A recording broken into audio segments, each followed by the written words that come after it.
Bonjour Gada. Ok. Donc c'est ce document, si vous avez Word chez vous, vous pourrez compléter ça directement dessus. Il y a des mots qui manquent par endroit. Sinon, vous notez sur un bout de papier, vous imprimez, vous le copierez après. Enfin, vous débrouillez-vous pour pouvoir ajouter les mots qui manquent dans ce cours. Euh, donc on a fait un mardi une petite séance d'introduction sur ce que c'est que des stéréoisomères. Et il y a deux types de stéréoisomères, ceux qui sont dits de conformation et ceux qui sont dits de configuration. Alors on va reprendre à ce niveau-là avec le cours. Déjà des petits rappels mais très rapides, puisque ici j'ai rappelé les trois types de formules. Il y en a quatre, il y en a même cinq, de représentation des molécules. La formule développée, on voit toutes les liaisons, tous les atomes. La formule semi-développée, on voit toutes les liaisons sauf les liaisons H. Et la formule topologique où on voit aucun des carbones et des hydrogènes qui sont liés au carbone. Et c'est le squelette carboné qui est modélisé par une espèce de ligne brisée. Donc ça, c'est des choses qu'on a déjà vues et utilisées beaucoup, donc il n'y a pas de souci. La représentation qu'on utilise pas mal ici, puisqu'on parle de géométrie dans l'espace pour voir les molécules, c'est la représentation de Gram. Donc juste pour mémoire, mais on l'a vu la dernière fois, tout ce qui est en avant du plan se représente par un triangle, tout ce qui est en arrière du plan par un pointillé, et puis tout ce qui est dans le plan par un trait.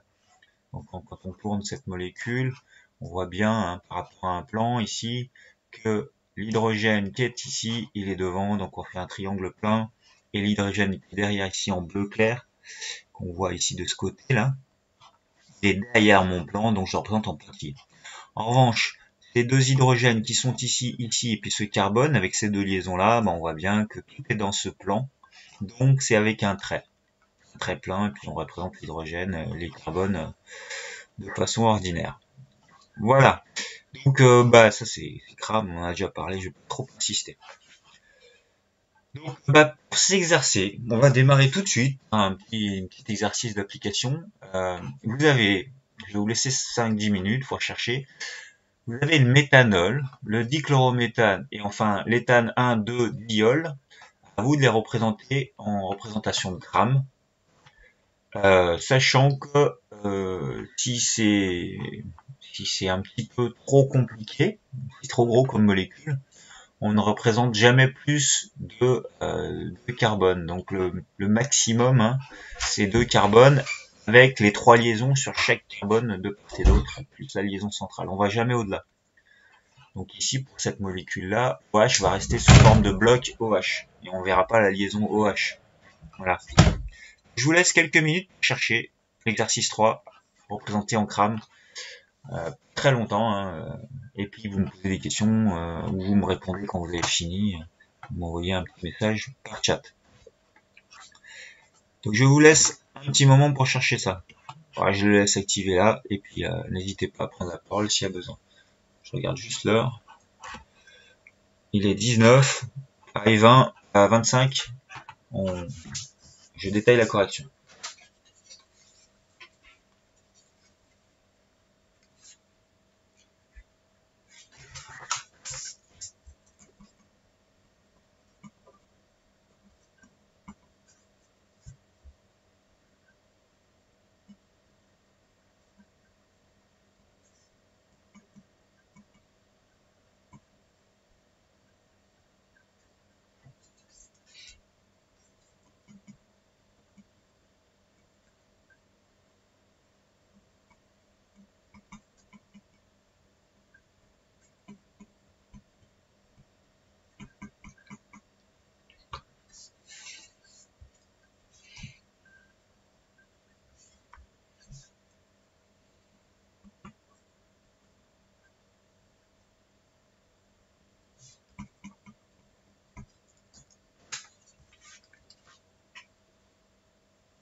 Allez, encore 2 minutes.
Bon, je vais reprendre la main. Est-ce que vous êtes toujours là? Ouais. Ok. Ok, j'aide. Alors, on va faire vite, hein. De toute façon, quand il n'y a qu'un seul carbone, on met le carbone au centre et on vient disposer les liaisons tout autour. Je vous explique la méthode une fois, puis après je vais plus vite, hein.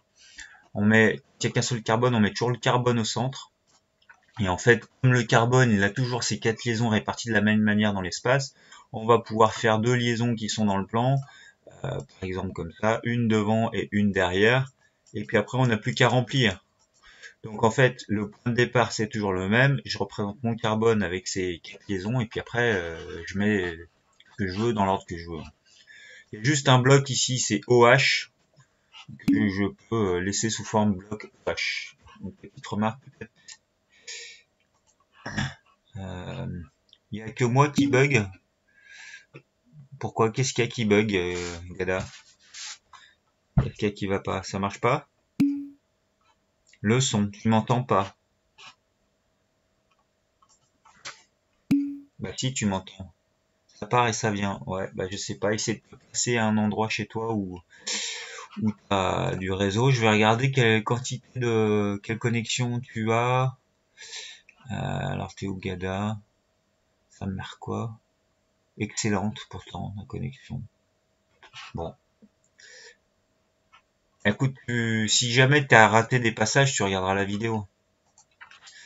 Maintenant je remplis, bah, j'ai trois hydrogènes, je peux par exemple mettre ici en bas.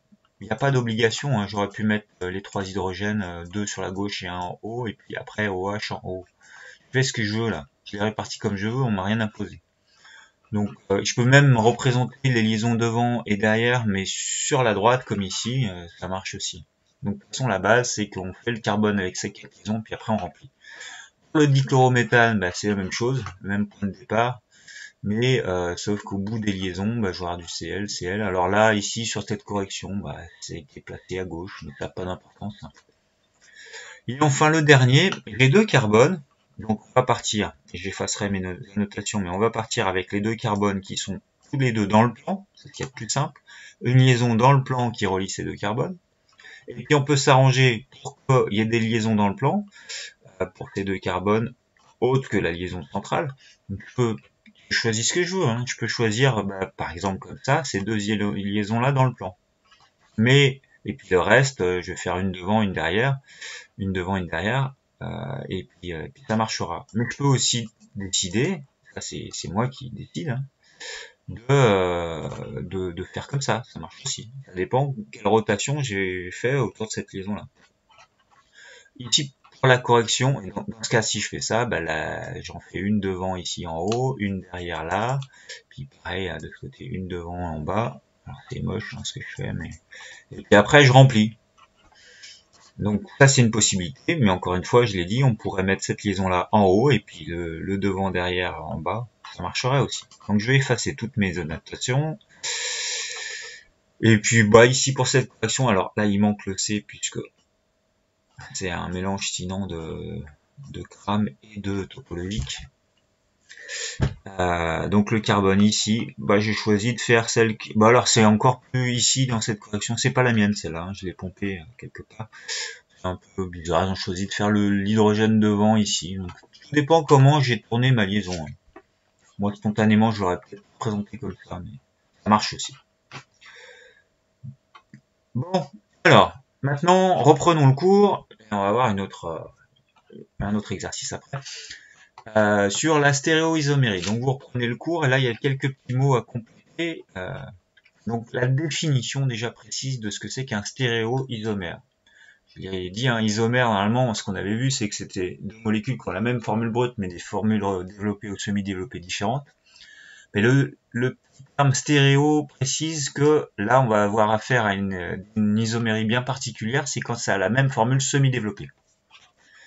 Vous devez indiquer ici dans votre cours, s'il manque le mot ici, on appelle stéréoisomère, alors non, pardon, c'est ici, deux molécules de même formule semi-développées. Donc ici, il faut rajouter semi-développées. Mais de disposition de leurs atomes dans l'espace différentes s'appellent des stéréoisomères. Donc là, ici, vous mettez bien semi-développé. Le passage d'un stéréoisomère à l'autre peut se faire soit par rotation autour d'une liaison simple, soit par rupture d'une liaison. Donc, quand on veut avoir un stéréoisomère et puis avoir le suivant les cas, je vais être obligé de casser des liaisons et d'intervertir des atomes ou des groupes d'atomes, ou alors simplement de tourner autour d'une liaison.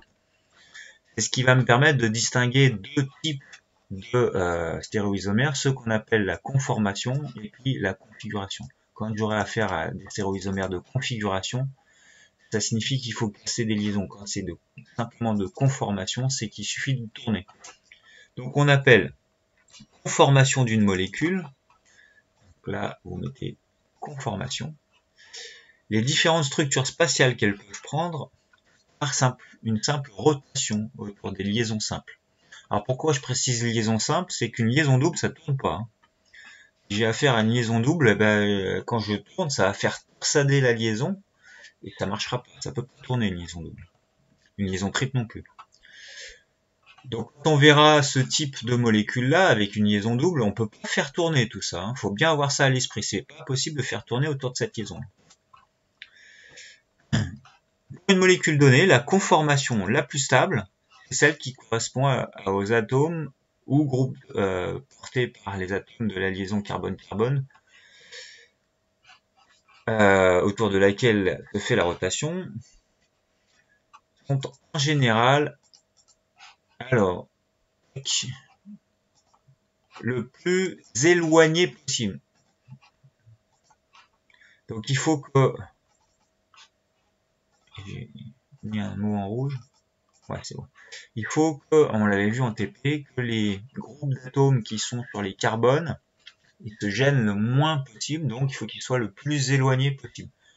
Donc on va tourner la molécule sur elle-même de façon à ce que les atomes qui sont sur ces carbones-là, ou les groupes d'atomes, soient les plus éloignés possible.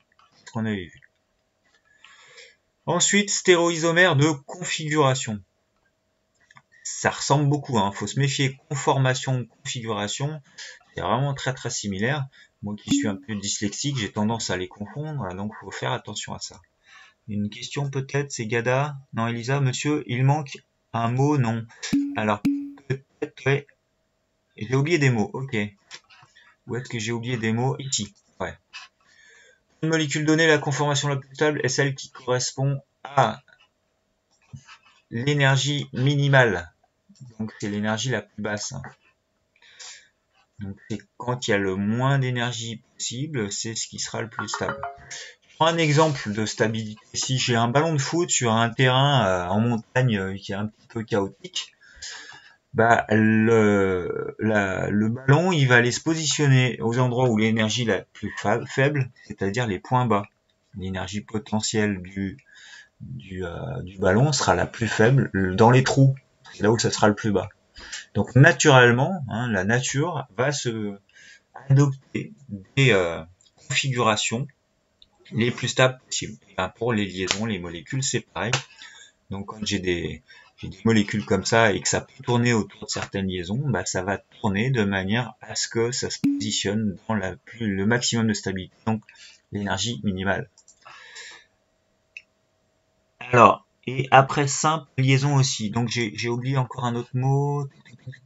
Ouais, effectivement. Donc là, il y a simple. Merci, merci, merci, Jade. Sans, sans rupture. Ok. Ça peut peut-être fonctionner différemment parce que sinon ça va pas être bien clair, quoi.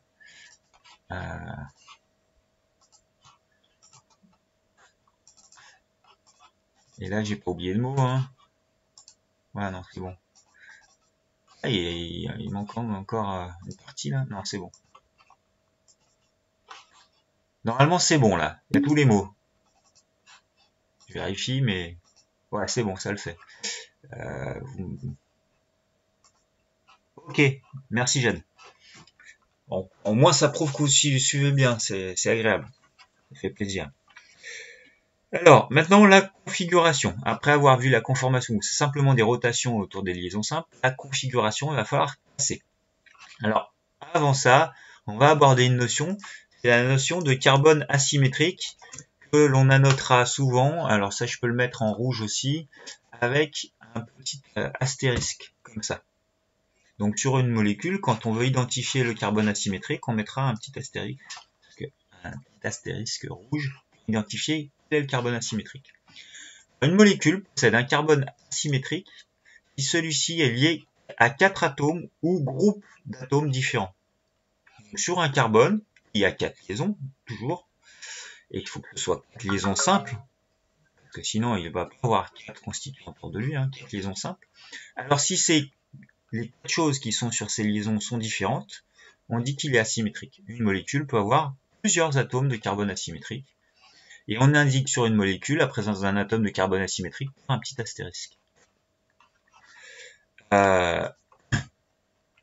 Donc, alors, avant de commencer, juste l'exercice 4, on va le faire rapidement. Dessiner à l'aide de la représentation de Cram deux conformations, mais encore dans la conformation différente du 2-bromo-éthane de formule semi-développée ici. Donc 2 minutes pour faire deux représentations avec les carbones au centre, deux représentations différentes, donc deux stéréoisomères de conformation différentes. À vous de proposer deux représentations en Cram différentes pour cette même molécule. Après, on passera au carbone asymétrique. Donc là, je vous laisse vous démarrer avec ces deux départs-là, et puis vous allez, il reste 3 liaisons à mettre de ce côté, 3 ici, pareil, là et là. Il faut représenter 2 fois cette molécule-là, mais avec des conformations différentes. Pas très compliqué. Je vous laisse 2-3 minutes juste pour le chercher.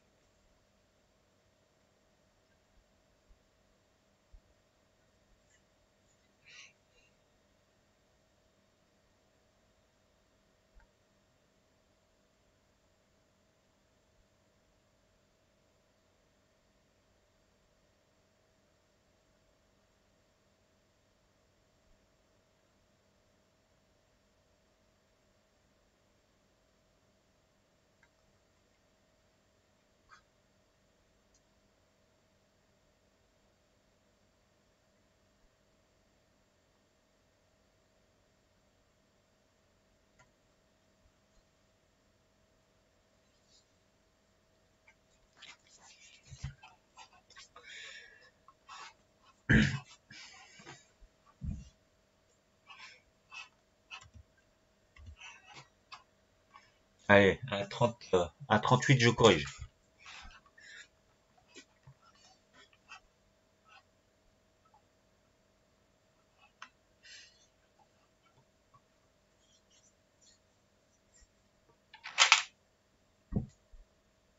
Alors juste une petite précision. Quand j'ai affaire à deux carbones, il faut toujours représenter 3 liaisons dans le plan au total. Je peux toujours me débrouiller pour mettre 3 liaisons dans le plan. Donc là, des tirets pleins comme ça, et pas des triangles ou des pointillés, il va falloir que j'en fasse 3 ici, et pareil ici, 3. Donc je sais que j'ai pas laissé beaucoup de temps, mais je vais commencer tout de suite la correction.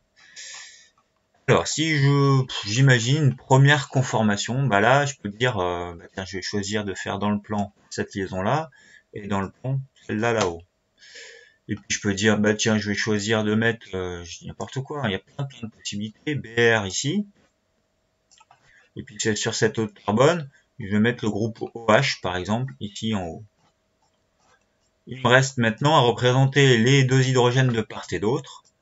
Bon, bah là je peux mettre devant et derrière un hydrogène, et puis pareil de l'autre côté, devant et derrière un hydrogène.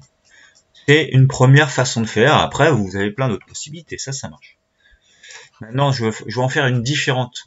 Bah, si je veux être un tout peu structuré, j'ai plein d'autres possibilités aussi, mais si je prends le même point de départ avec le BR en haut ici, je peux décider que le OH qui est ici, bah, je peux le faire, soit je mets la même chose et je mets un hydrogène, soit je peux dire, tiens, j'ai fait une rotation de cette liaison de 180 degrés, donc quand je tourne ici, alors je vais changer de couleur. Là, il va falloir être assez souple au niveau du cerveau pour imaginer les rotations qu'on va pouvoir faire, mais si j'imagine tourner autour de cette liaison de 180 degrés comme ça, le OH qui est ici, va se retrouver en bas. Donc le retrouver ici, en bas, mais toujours dans le plat, dans le plan. Si j'ai fait une rotation de 180 degrés, le OH il se retrouve dans le plan, mais en bas cette fois-ci.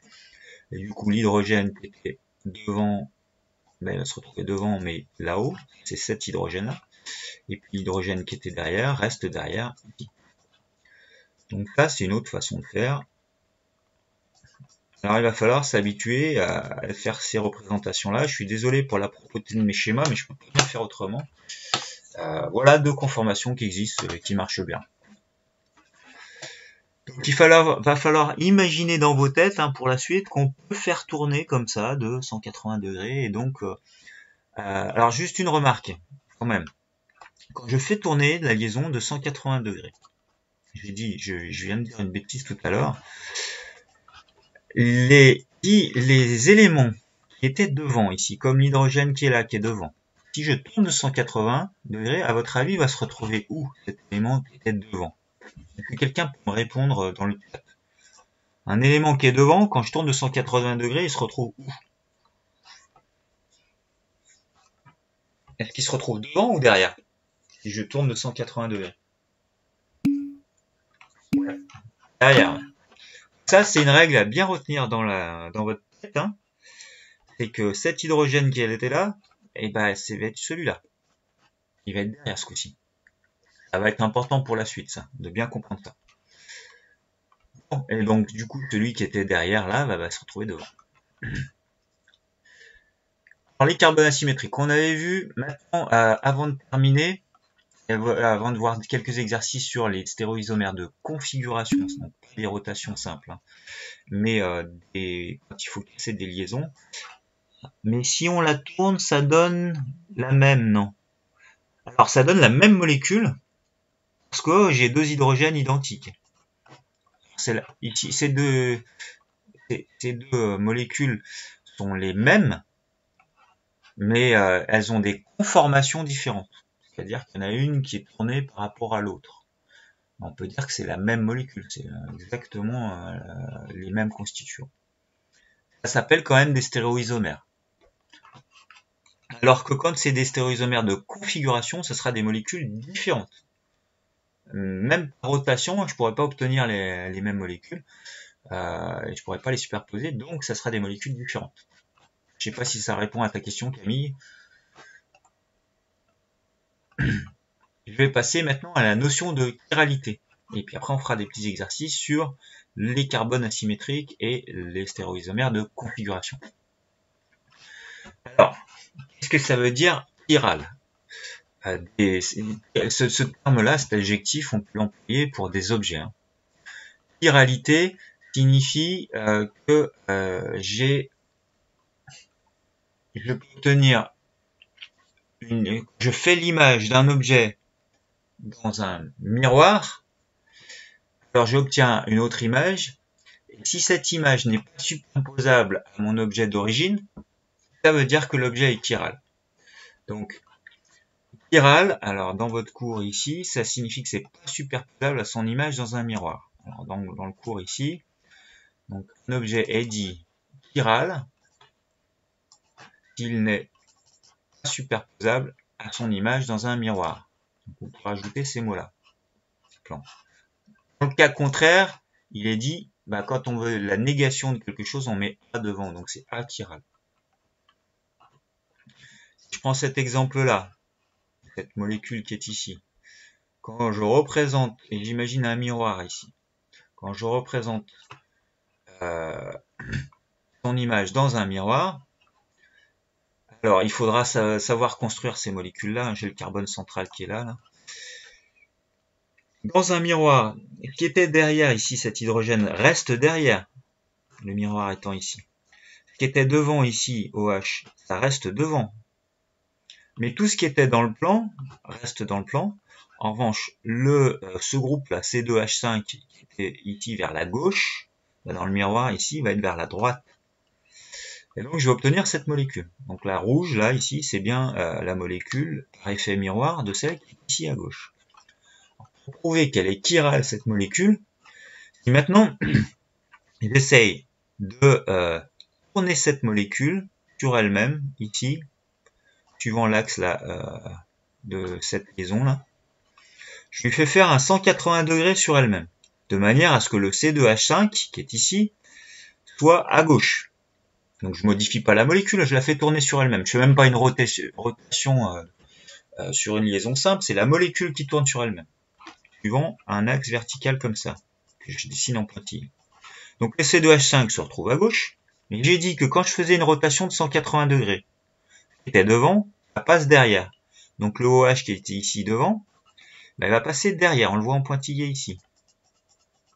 Le H qui était derrière va passer devant, et quand je positionne ces deux molécules l'une sur l'autre, je vois que c'est superposable, parce que autant les CH3 ils se superposent bien, les C2H5 se superposent bien, mais le OH va se trouver derrière par rapport à OH noir qui lui est devant, donc ça va pas se superposer.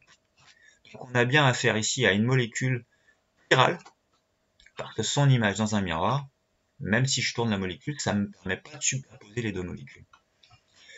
Alors, ça, c'est toujours le cas dès lors que j'ai un seul carbone asymétrique dans la molécule. Je vois que ce carbone-là, quand je regarde tout ce qu'il y a autour de lui, j'ai quatre choses différentes. Donc, on dit que c'est un carbone asymétrique.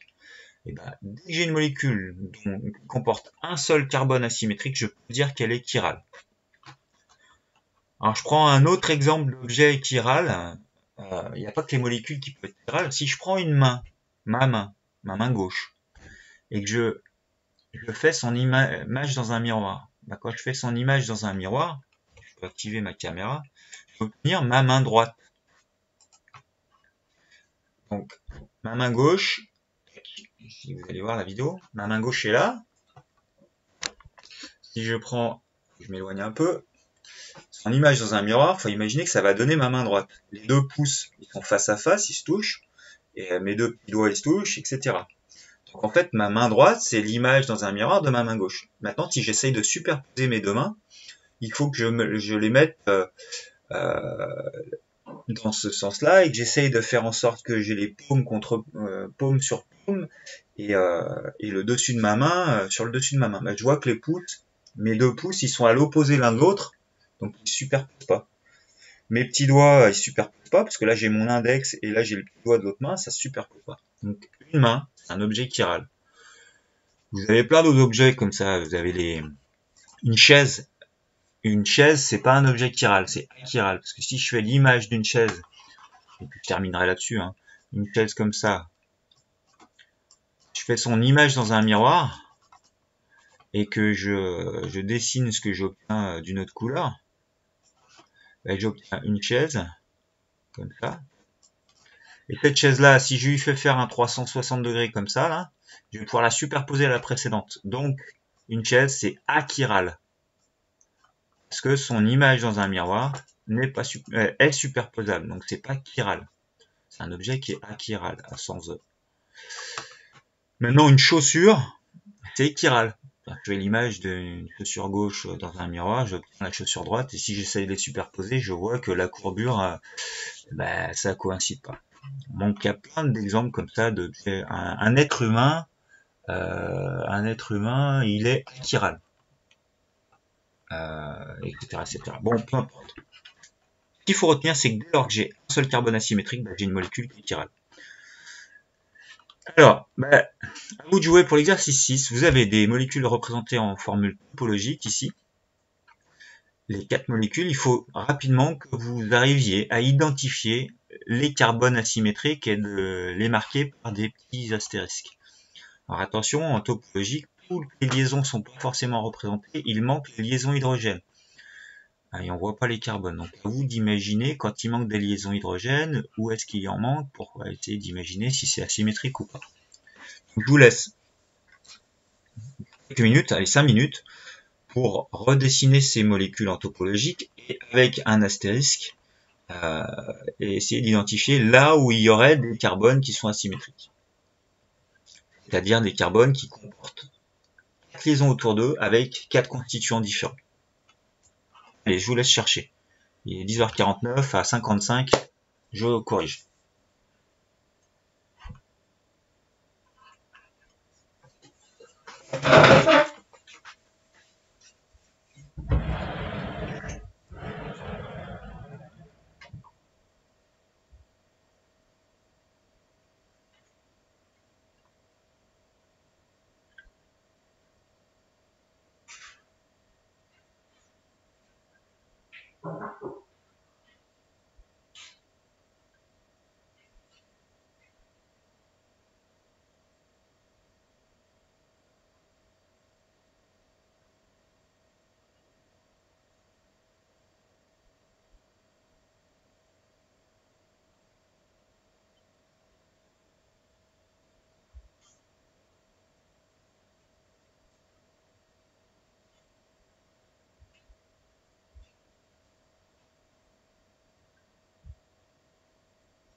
Bon allez, c'est peut-être pas si long que ça. Est-ce que je vous ai laissé assez de temps là?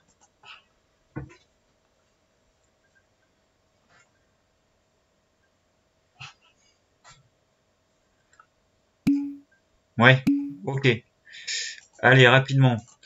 Donc il faut ici imaginer essayer de voir les carbones qui ont 4 liaisons.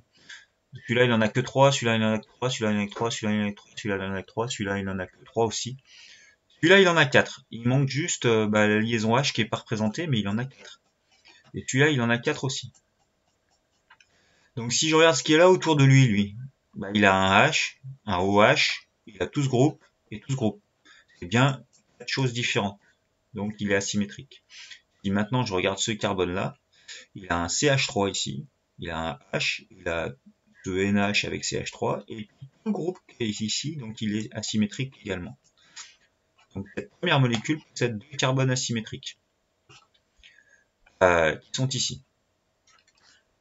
Donc, faut imaginer qu'il y a de l'hydrogène aussi. Maintenant, si je regarde là, celui-là, il a 4 liaisons, celui-là, il en a 4, celui-là, il en a 4, celui-là, il en a 4, donc ils ont tous 4 liaisons. Imagine, je vais rajouter les liaisons qui manquent. Ici, pour bien les visualiser, il manque des liaisons H. Mais ça va être des carbones asymétriques, ces deux-là, puisque c'est deux fois l'hydrogène, donc ça sera pas asymétrique. En revanche, pour celui qui est ici, on va se poser la question. Alors, je vois que j'ai un CH3, j'ai un H, j'ai un CH2OH, et j'ai un CH2OH ici.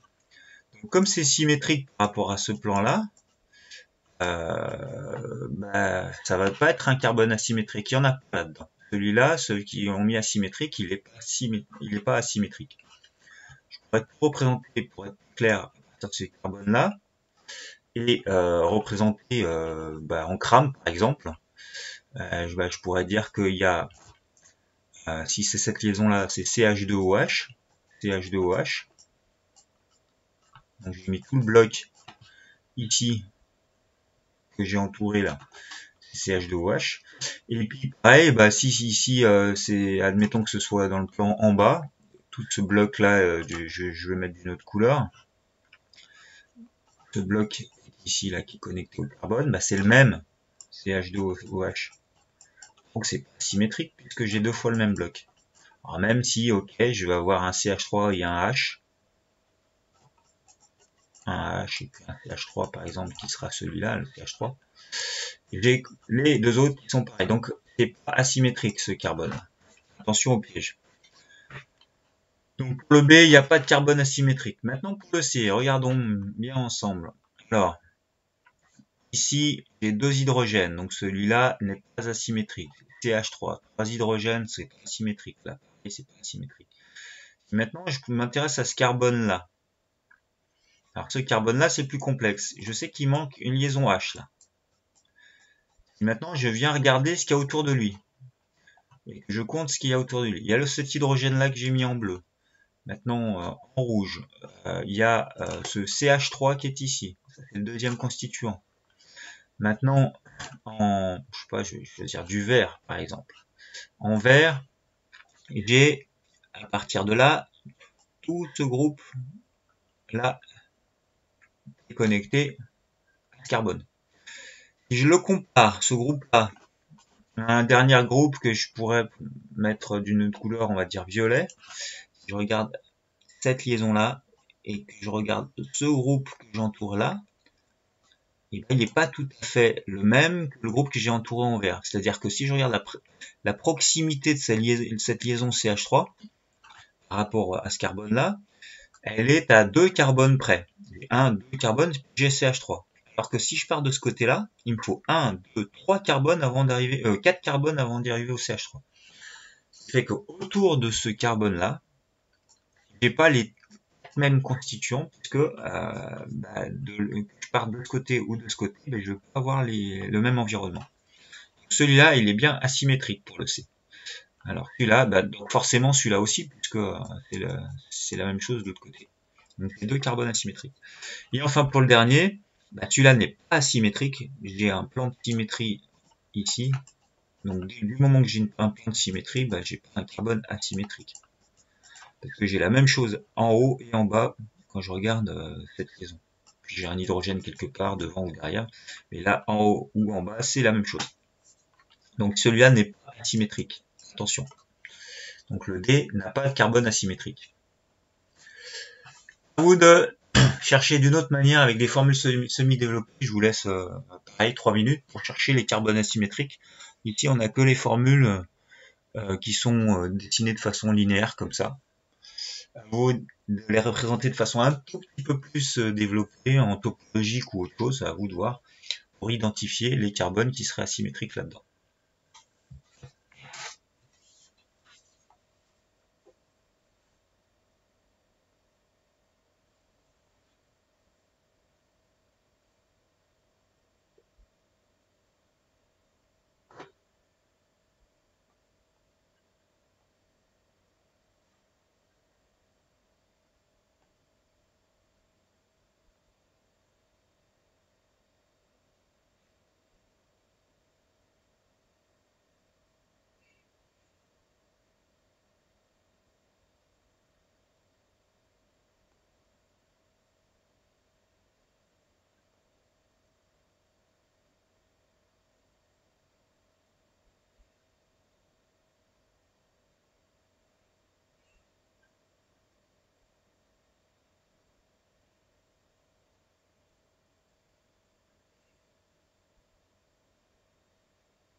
Alors je laisse un peu de temps là, hein.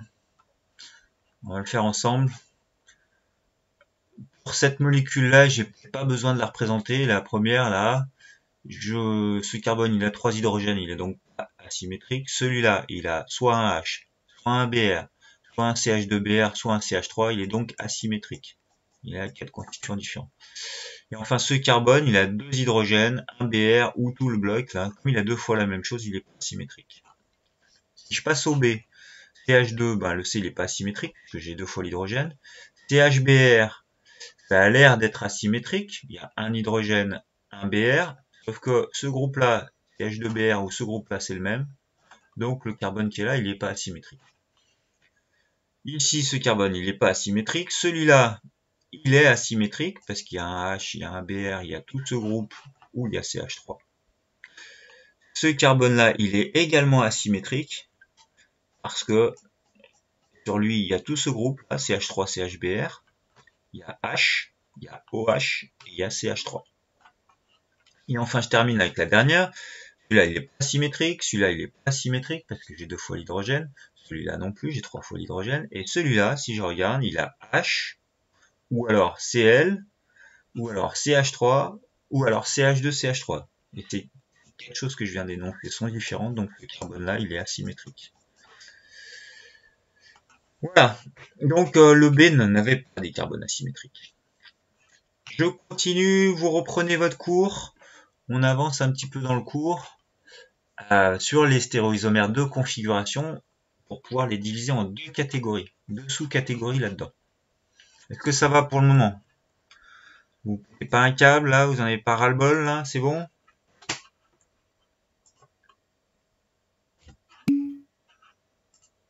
Non, ça va? Ok. Alors, la configuration. Quand j'ai des stéréoisomères de configuration, cela nécessite la rupture d'une liaison covalente. Alors, dans votre cours, ici, c'est les mots qui manquent ici.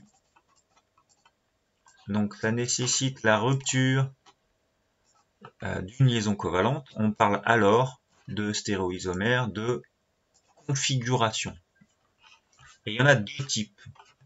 Il y a ce qu'on appelle les énantiomères. Les énantiomères, et il y aura les diastéréoisomères. Alors, pour les dyslexiques, c'est pas facile à dire, ces mots-là. Moi, en début de carrière, j'avoue que je butais tout le temps sur ces mots-là. Maintenant, ça va mieux. Énantiomère, ça va dire, mais diastéréoisomère, ça commence à être un peu plus compliqué. Alors, qu'est-ce que c'est des molécules qui seraient énantiomères? Alors, il faut remonter à la source, c'est des stéréoisomères qui sont de configuration. Donc déjà, pour passer de l'un à l'autre, il faut casser le liaison. Mais en plus de ça, ce sont des molécules qui sont images l'une de l'autre dans un miroir. Mais qui sont non superposables après rotation autour de liaisons simples ou rotation autour d'elles-mêmes. Ce sont donc des molécules qui sont chirales. Donc, quand j'ai des molécules qui sont chirales, c'est-à-dire que quand j'en prends une image dans un miroir, c'est non superposable, alors les deux molécules que j'obtiens, la molécule et son image dans un miroir, qui est une autre molécule, on dit que c'est des énantiomères. On peut, parfois, quand on fait des réactions chimiques, et que des liaisons se créent autour d'un carbone, par exemple, eh bien, la nature va faire en sorte qu'elle va créer un énantiomère ou un autre, ou un peu des deux, un mélange des deux. Donc, il peut arriver qu'on ait un mélange de deux types de molécules, l'une et l'autre qui sont une image dans un miroir. Et quand il n'y a pas des énergies qui vont privilégier l'une ou l'autre, en général, on obtient ce qu'on appelle un mélange équimolaire. Ce mélange, il y a un terme qu'on emploie. On dit que c'est un mélange qui est racémique. Alors ça, c'est le terme à noter ici. Un mélange racémique, c'est un mélange constitué de la même quantité d'une molécule et de son image dans un miroir. Et que son image est non superposable. C'est des énantiomères. Maintenant, les diastéréoisomères, c'est tous les autres cas de stéréoisomères de configuration. Donc, diastéréoisomères, c'est tous ceux qui sont des stéréoisomères de configuration, mais quand je prends l'image dans un miroir, ça donne pas des molécules qui sont non superposables. Donc ici, les stéréoisomères qui ne sont pas des énantiomères, donc tous ceux qui ne sont pas des énantiomères, et qui sont quand même de configuration, sont appelés diastéréoisomères. Vous avez deux sous-catégories. Alors je vais revenir là-dessus. Non, mais auparavant, je voudrais faire un petit exercice d'application. Vous avez, ça va être en crâne, il va falloir représenter les deux énantiomères des molécules suivantes. Donc là, pour l'illustration, on nous a montré deux mains. Les deux mains sont des objets. Une main, c'est un objet chiral. Donc on peut dire que si c'était des molécules, ce serait deux énantiomères, la main gauche et la main droite, parce qu'elles sont images l'une de l'autre dans un miroir, mais non superposables. Bon, à vous de jouer. Vous avez trois molécules. À chaque fois, il faut représenter deux versions de ces trois molécules, qui sont l'une image de l'autre dans un miroir, et on vérifiera bien qu'elles sont non superposables. Donc pour ça, je vous laisse un peu plus de temps. Pensez que vous repérez là-dedans le carbone qui est asymétrique, et vous allez représenter depuis ce carbone qui est asymétrique les quatre liaisons en représentation de grammes, et au bout de ces quatre liaisons, vous allez mettre les groupes sous forme de formule brute, au bout de ces quatre liaisons-là. Donc d'abord, la première chose, c'est d'identifier le ou les carbones qui seraient asymétriques, et puis de représenter ça comme ça. Bon, allez, je vous laisse chercher un petit peu. Si vous avez des difficultés, n'hésitez pas à me solliciter par le chat ou en activant votre micro. Je vous laisse un peu plus de temps là. Il est 11h07, je vous laisse jusqu'à 11h15. Et puis on fera une correction et je verrai si je poursuis les cours ou si on continue lundi.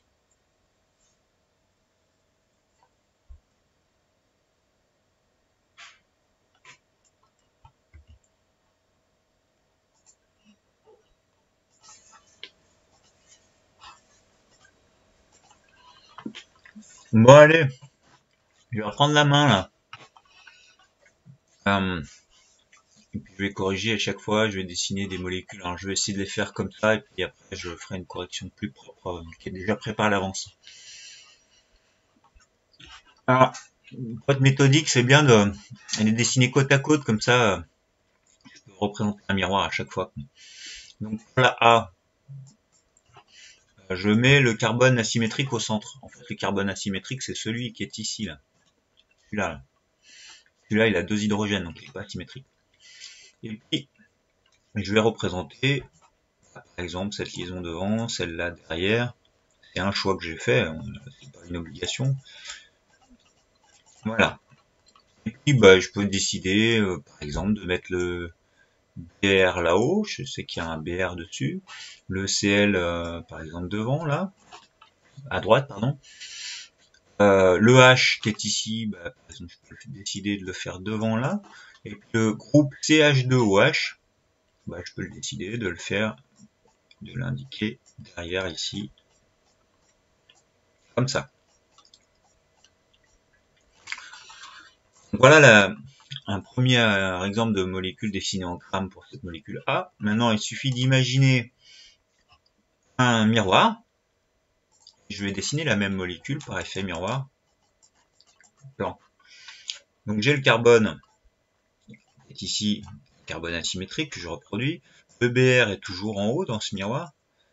Par contre, le CL, au lieu d'être à droite ici, par effet miroir, s'il est près du miroir, son image va être près du miroir, hein, le CL il va être là. Enfin, l'hydrogène devant, il va rester devant ici, mais de ce côté. Et puis l'hydrogène qui est derrière, va être comme ça. Pardon, le CH2OH. Donc voilà, là j'ai représenté 2 énantiomères de cette même molécule. Pour m'en assurer, je pourrais imaginer, pour faire tourner cette molécule de 180 degrés sur elle-même comme ça autour de cet axe-là, pour essayer de faire en sorte de la faire se superposer à celle-là pour vérifier que c'est bien des énantiomères. Autrement dit que leurs images sont pas superposables. Si je fais 180 degrés, le H qui est ici va passer derrière et le CH2OH va passer devant. Et donc quand ça va, ici le H est derrière, il va pas se superposer à ce H là, il va être là. Donc c'est bien 2 énantiomères. Je vais faire plus vite pour la suite. Si je fais le B, le carbone asymétrique c'est celui-là, donc je vais représenter pareil. Autour de lui, les 4 constituants, et à chaque fois ça va être la même chose, ça va être la même base. Je vais partir avec le carbone asymétrique au centre et ses 4 liaisons, et puis je vais mettre 4 constituants différents dessus, et je vais faire l'image dans un miroir. Donc, je vais faire plus vite pour la suite. Pour le B, le carbone asymétrique, c'est celui qui était, je l'ai dit, hein, pardon, celui qui est là. Alors, j'ai choisi de le représenter comme ça, on peut le faire de façon plus simple, parce que là, moi j'ai pris une correction qui était toute prête. Moi je vais le faire à la main, mais pour prendre la bonne habitude, hein, ça c'est un petit peu compliqué. Pour prendre l'habitude, je peux décider, je dis n'importe quoi, de partir avec le même départ que tout à l'heure, mettre OH ici en haut, et décider que ce grand bloc qui est ici, avec un carbone, 2 oxygènes et un hydrogène, je peux l'appeler CO2H. C'est plus simple de faire comme ça, donc tout ce bloc qui est là, c'est CO2H. Et puis je peux faire devant un CH3 et derrière un H. Bon quand je fais l'image dans un miroir, et j'obtiens la même chose. OH en haut, CO2H ici, à gauche, devant, en avant, CH3, et en arrière, H. C'est moche comme tout, hein. Une remarque peut-être, je regarde, j'ai entendu quelque chose biper. On peut quand même faire comme la correction, si ça nous aide, oui, vous choisissez la correction qui vous convient le mieux, hein. Moi je trouve que d'utiliser ma méthode c'est plus simple, vous faites le carbone asymétrique, ces 4 liaisons autour, et puis après vous mettez des blocs. C'est beaucoup plus simple de visualiser les choses. Enfin le dernier, il faut repérer le carbone asymétrique. Donc quand je prends la dernière molécule, ici le carbone asymétrique est là, il n'y en a qu'un seul. Donc je vais encore une fois faire carbone avec ces 4 liaisons autour pour les représenter. C'est ce qui a été fait là pour le coup dans cette correction là que j'ai pompée, ça a été fait comme je le fais jusqu'à présent. Donc, je vais effacer mes annotations. Donc pour cette molécule, le carbone asymétrique ici, je l'ai représenté avec ces 4 liaisons. J'ai décidé de mettre le CO2H en haut, alors CO2H ou COOH c'est pareil. NH2 à droite, CH3 devant, H derrière, bah, je fais l'image dans un miroir et j'obtiens ça. Je peux à chaque fois vérifier que quand je fais une rotation de 180 degrés, pour essayer de superposer les deux, bah, les H ne vont pas se superposer, les CH3 non plus. C'est bien des deux énantiomères. Bon, est-ce que ça va là pour l'instant? Je vais m'arrêter là, pour éviter de faire des cours virtuels à rallonge, parce que je pense que c'est un peu pénible pour vous comme pour moi. De toute façon, on n'est pas forcément pris par le temps, parce qu'on a aussi le mois de juin pour boucler le programme, donc on va prendre notre temps. Une remarque peut-être? Non? Ok, ça va. Okay. Donc je m'arrête là pour l'instant.